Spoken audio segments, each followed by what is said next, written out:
Η νηφικατζού ξαναχτυπά. Καλώς τα κορίτσια μου, λοιπόν, βλέπετε. Ψαλίδι, γαντάκι. Και πάμε να ξεπακετάρουμε ένα εκπληκτικό μπουστάκι, το οποίο μας ήρθε. Το περιμένουμε αρκετό καιρό. Νομίζω ότι αυτή η εικόνα κάτι μπορεί να σας λέει αν έχετε δει προηγούμενα βίντεο. Το είχα ανεβάσει στην έκθεση του Νοεμβρίου. Καλά, δεν υπάρχει. Η νηφικατζού ξαναχτυπά. Τι είναι αυτό? Σοκ. Είναι αλλού. Λοιπόν, κάντε pause εδώ, πάω να φέρω φούστα. Καλά, δεν έχω λόγια. Δείτε εδώ, μύτη, μπασχέ φοβερό, με ψηλό κόψιμο στα πλαϊνά, το οποίο κάνει και αυτό το ελαφρύ το πεταγματάκι. Καλά, δεν υπάρχει γυαλάδα. Ένα όνειρο. Ζορίζομαι κιόλας να το πιάσω. Λοιπόν, για πάμε να το δούμε.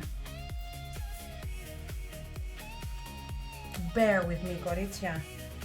Bear with me. Η δουλειά της νηφικατζούς δεν είναι έτσι απλή.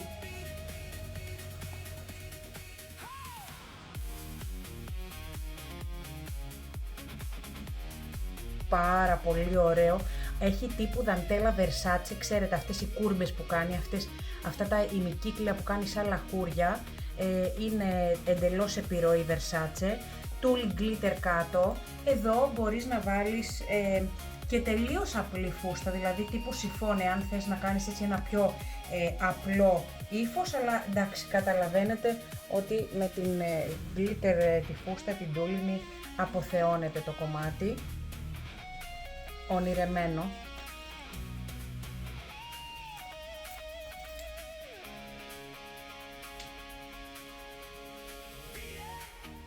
Για γράψτε μου στα σχόλια.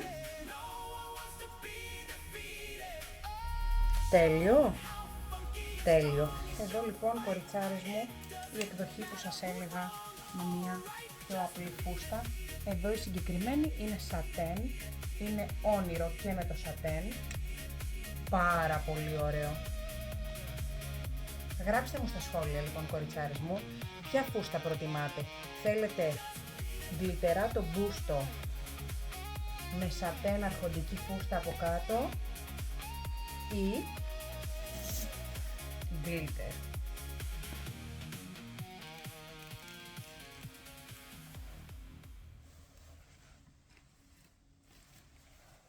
Δύο. Και θέλω να σας δείξω και το πίσω του. Κλείνει χιαστές. Και εδώ, αν τα κορίτσια μου επιθυμούν, αφήνουν την πλάτη ανοιχτή, ιδάλλως μπαίνει υλικό και έχεις πίσω κλείσιμο με ύφασμα. Εντάξει, δηλαδή δεν είναι απαραίτητο να μου το φορέσεις και η πλάτη να φαίνεται από πίσω αν δεν επιθυμείς. Τέλειο. Πανέμορφο. Με καλή ώρα. Πολύ καιρό έχουμε να τα πούμε. Φιλάκια.